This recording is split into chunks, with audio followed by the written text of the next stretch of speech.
Hey everybody, Matt from Resist the Tyranny.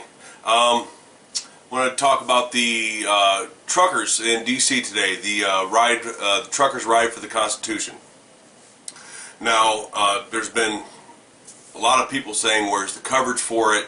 Where's the media at on this?" And I'm surprised more people don't already know that the media wasn't going to cover this. Fox News covered it for a minute, which I'll show you a video of that here in a second. But the truckers are alive and well in D.C. I have had people on Facebook and on other online sources tell me that truckers were cowards, tell me that the truckers chickened out, and bottom line, they're just full of shit. As I said, the truckers are alive and well in D.C. Lots of trucks have come to D.C. and people that I've talked to have said yes, it started out slow, a lot slower than what anybody thought it would, but it is gaining full speed now. There's a line of trucks all the time on 495 and other interstates around D.C. So I will show you the news clip and a couple other videos that I've acquired over the last 2 days right now. Truckers gassing up and heading straight to Washington today, marking the start of a 3-day protest against the federal government. Now, throughout the weekend, the truckers plan to clog the Capitol Beltway. So how did day one go? Griff Jenkins riding along with organizer Ernest Lee and talking to other truckers gearing up to protest. I think it's time for the American people to stand up to the forces that are trying to drag this country through the dirt and into the sewer. They're trampling on our rights. I love my country and I hate what's going on. I hate it. It's traffic all weekend long. Despite today's slow start to clogging up that traffic, J.B. Schaffner says there's more to come. Trucks are going to be driving in shifts. So we've got one shift out now, and we're staging for more drivers as they continue to show up. Leading today's effort well before dawn, Ernest Lee, a trucker known on the CB radio as General. General, what do you hope to accomplish today? What we hope to accomplish today is the beginning of making the federal government smaller, getting it back inside the framework of the Constitution. We are looking for an Egyptian moment here, where instead of 30 to 35 million people all across the nation, we have participations by 100 million Americans standing up together, uniting, saying, we have had enough. We want our country back. It's time for the people to rise up and tame this beast that is the federal government. Our non-representing representatives have got to listen. They've got to be put on notice. 2014's coming, 2016's coming, and what's coming with it is we the people and big, big change. This is the beginning. This is a springboard for this. When you say enough, enough of what? What have you had enough of? Enough tyranny, enough taxation, enough big government. We've had plenty enough of that. Is there one thing that was the tipping point for this movement? Obamacare probably had a whole lot to do with it being a tipping point. Obviously, this movement was being planned. It was underway well before the shutdown. But you know what? We thought we'd add our own brand of shutdown to this and just cut the city off. And in a way, in a symbolic way, sort of shut down D.C. to isolate them the way D.C., all their regulations and everything are just choking the life out of this economy, out of our rights, out of our freedoms. I'm doing this for my grandchildren, so my grandchildren can take and have the opportunity to grow up in a United States of America that is free, with a much smaller, less intrusive federal government, power returned to the states and to the people.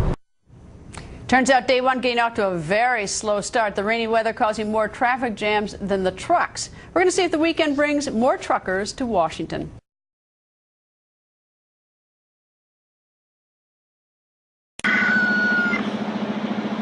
There it is. They're rolling truckers for the ride to the Constitution. Truckers ride to the Constitution. That's the only one I can get to wake me up. My wife hates that thing. There they are, rolling out of the truck stop. Right there. Yeah, I don't know, just about to make all these sharp turns. Grinning and a gouging. Grinning, grinning. Everybody, we're going to pull over on the ramp down here. Let everybody try to get gathered back up here. That way when we roll up out here, we look like we're organized. Grinning and a gouging. And they left the gate down at 98. And we said, let them drivers roll. 10-4. 10-4, let them roll. 10-4.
as you can see, there's plenty of action happening in D.C. You and I just aren't going to hear as much about it because the mainstream media isn't going to cover it. And like I said, that should not be a surprise to anybody. I will, on my Facebook page, Resist the Tyranny, and on my website, resistthetyranny.com, I will give as many updates as I possibly can concerning this. But as of right now, there's not a whole lot to say about it. I don't believe the arrests are going to happen like they originally planned. But I think the biggest thing that is bothering people is it's not as big as they imagined it would be. Now I realize in a perfect world, in a world that I would love to live in, the truckers would have surrounded D.C., shut the whole city down, gone in with their guns, knives, pitchforks, and torches, and gutted the entire capital of all the criminals. But the sad fact is that's just not going to happen. So, again, I will keep you as informed as I possibly can on this subject. And but like I said, the truckers are alive and well and doing pretty much exactly what they said they were going to do. They said they were going to take up a couple lanes of traffic and slow down everything and get everybody's attention. Alright, that's all I got for you. Thanks for listening. Let's resist the tyranny. Live free.